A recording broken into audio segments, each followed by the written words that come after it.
the United Kingdom. Well, we're getting towards that time of year again when we've got to look out for ticks when we're out walking or even in our own garden. But quite how common is it for someone to be bitten by a tick and to contract Lyme disease?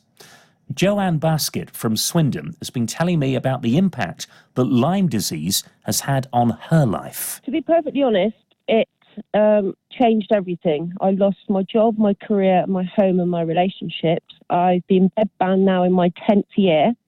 I have 15 different diagnoses since the bites and 4 paralysed organs. I'm also dealing with HPV SCC lesions and I've had 36 surgeries to date. And what's the effect on your family and your friends? My children haven't had a childhood because they were both 9 and 6 at the time, the youngest 2. And the effect on my wider circle of friends, it's sort of devastating to them to see me become so physically disabled and unable to do anything for myself. I'm totally reliant on carers to perform the most basic tasks for me now. And let's not forget, this all started with a bite from a tick. Yes, I was gardening in my back garden in Swindon in 2009. I was actually hedge trimming, and I was actually on steroids, depomedrone, at that time for an unrated condition. And what that means was, at the time of the bite, I wouldn't have made antibodies to that bite. But I went to the doctors 2 days after being bitten and removing the tick from my leg with a bullseye rash, a classic bullseye rash on my right lower leg. Tell us about the treatment that you're seeking to get. I'm seeking to get stem cell treatment because I have widespread nerve damage in my arms, legs, feet and hands and my 4 paralysed organs. Stem cell therapy is known to help with nerve regeneration and regrowth, and it would also treat the underlying conditions I have that are causing the immune deficiency as well. So do you know categorically that this treatment would cure you? Not 100%, because there's not 100% cure out there. This is the problem. You know, we still need to do more research, and the issue with research is that it's unethical to test it on humans. And we have to rely on the animal studies for research because it's a more ethical way of doing it. But you're having to go overseas for this treatment? Up to Germany, yes. It's not too far. It's not like if I was going for IV antibiotic treatment in the States that would cost up to $250,000, and then that would be travels and flights to the USA, which is very expensive. So you've launched a GoFundMe page. I mean, how much are you looking to raise to fund this treatment? Around €30,000 or £30,000. Okay. And where are you at the moment with your fundraising? Up to about 2,000 at the moment, but I've had the GoFundMe for 4 years, so it's been slow going. Joanne, why can't you be treated on the NHS? Because the testing doesn't pick it up. You're lucky. Basically, the 2-tier testing available on the NHS picks up 51% of cases at best, and at its very worst, 21% of cases. And there is a meta-analysis paper that's been done on the 2-tier testing, and that's what the results were. And the fact that I was on steroids at the time of bites, I won't make antibodies, so they can look all they like for antibodies in my blood, but they won't find them. If anyone would like to support your GoFundMe page, what's the address? The address is gofundme.com/Lyme, Lyme, actually, ACTUALLY, Joanne, JOANNE, all lowercase.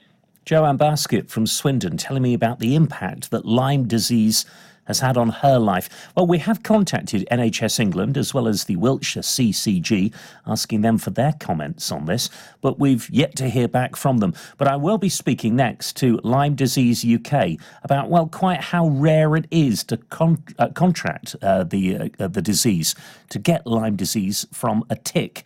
And crucially, what we all need to be aware of, what we all need to look at. Men at Work and Down Under on BBC Wiltshire. So we've been talking about the impact that Lyme disease has had on one woman's life in Swindon. Julia Knight is from Lyme Disease UK. She was listening to my chat with Joanne Baskett, and she's on the line to us now. Evening to you, Julia. Oh, good evening. I mean, I have to say, Joanne's case does seem really extreme. Would you agree? It is extreme. extreme, but sadly, it's not as unusual as you might think. We do get people coming to us with similar, really distressing stories where the small window for treatment after a tick bite is missed, which is absolutely and is that the problem? imperative. If you don't get it treated straight away, and you don't get the correct treatment straight away, you could be in trouble. Yeah, I think there's various factors going on here. First of all, there's a general lack of awareness amongst the public about tick bites, and that they can carry this infection. Not all ticks carry the infection, so, it's not panic stations, but ticks are out there. We need, as a country, to learn about protecting ourselves. We all love the countryside. Well, let's get some advice from you now. If you think you've been bitten by a tick, what do you need to look out for? What are the symptoms? Okay, so if you know you've been bitten by a tick, so you would then look out for some people get a rash in the area. It often can look like a bullseye, like a dartboard with the redness in the middle, with rings going around it. But not all the rashes are a bullseye type, and they can be different. So that throws the doctor off straight away. So it can be quite difficult for GPs to correctly diagnose this. Well, the thing is, I think if there was more awareness amongst GPs and frontline professionals, which sadly is lacking there as well, and patients are often dismissed. Still get people coming to us saying, I've been bitten by a tick, I've got this rash. I've been to the doctors, but the doctor says there's no Lyme disease in this country or this county or similar things. We really need to raise the awareness of both the general public, so we enjoy the countryside but be aware, and for the doctors to be a bit more aware so they, Lyme's on their list. Well, look, if somebody does go to the doctor and they're told, no, don't worry about it, there's no Lyme disease around here, what do you say to them? What should they do? Well, I would challenge it. So there's various ways you can challenge it. You can refer your doctor to the NICE guideline that was published last year, which will tell you there is Lyme disease in the UK. Ticks are now endemic throughout the UK, so you can't say there's no infected ticks in our area. But, they're in every area. Again, not all ticks are infected. But if you go to the doctor, so say you don't get a rash around it, but you start to feel very unwell. So maybe in the next week, 2 weeks, a few weeks, you start to get a flu-like illness.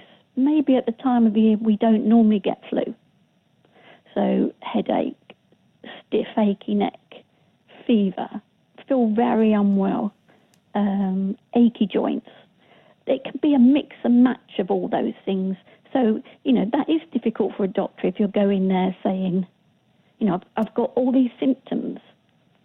But if you know you've had a tick bite, then, challenge it. Absolutely challenge it.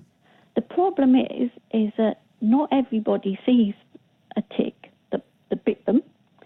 When a tick bites you, it injects a sort of anaesthetic into you, so you rarely feel it unless you find it on you. And so it will fall off when it's fed, and you may never see that tick. So to conclude, again, Julia, if you are uncertain, challenge it and go back and go back. I think so. I think so, because it is becoming more prevalent. All right. Well, look, Julia, if people would like more information, I know you've got a really good website as well, Lyme Disease UK. Do a little Google search for that. Julia Knight, thank you for being with us. As I said, we did contact NHS England as well as the Wiltshire CCG for comment on Joanne Baskett's case, but as yet we've not heard back from them. Live